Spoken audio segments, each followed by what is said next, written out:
قالوا للسوداني أنت متحرش في زوجة كفيلك السعودي، والبلاغ هذا جانا من كفيلك وزوجته، وأنت الآن لازم تتحول للسجن وبعدها نحولك القاضي. قال والله ما سويت شيء، والله أني ما جيتها. يا ناس أنتم متأكدين؟ أنتم صادقين؟ أنا لي مع عمي السعودي 9 سنين، ما في شغلة لو اشتغلتها، والأمانة والصدق والإخلاص. قال أقول. انتهى الكلام. كان الضابط زعلان منه لأنه متهم تهمة كبيرة، تهمة الله يسترنا وإياكم يعني بعيدة عنا وعنكم. يا ولد يمين يسار يمين يسار. قال مرة أنت متهم من قبل كفيلك وزوجته، وينه بقابله؟ قال أقول خلاص توكل على الله.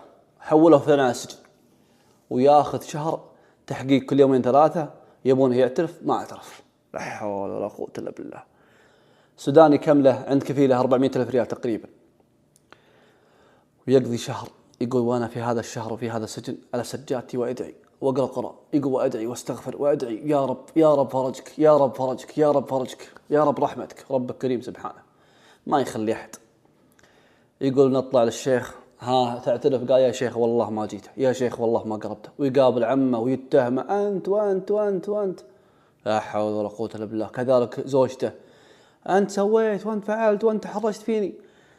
هو مش قالوا في يوم من الايام قبل الشرطه ياخذونه، عمه وصاه انه يذبح ذبيحه ويدخلها البيت يحطها عند الباب.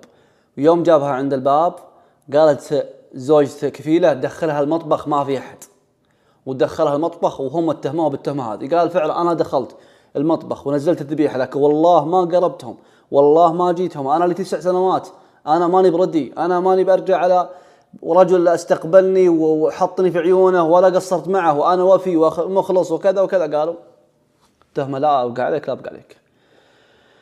شهر كامل ما اعترف الرجل. قال الشيخ النطق النهائي ان شاء الله بعد 10 ايام.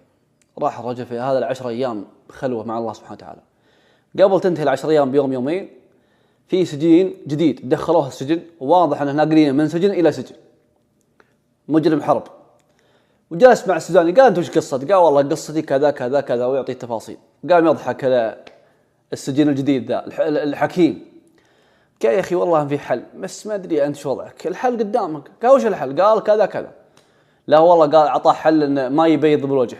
قال لا اعوذ بالله انت صاحي، اتق الله اتق الله، تبيني اظلم نفسي، تبيني اظلم الرجال، تبيني اظلم زوجته، اتق الله. قال عاد هذا اللي يحصل، تبي ترك بالحل هذا بتخارج نفسك، ما تبي بكيفك. وهذا الرجل اعطى حكمه لكنها ما هي بزينه.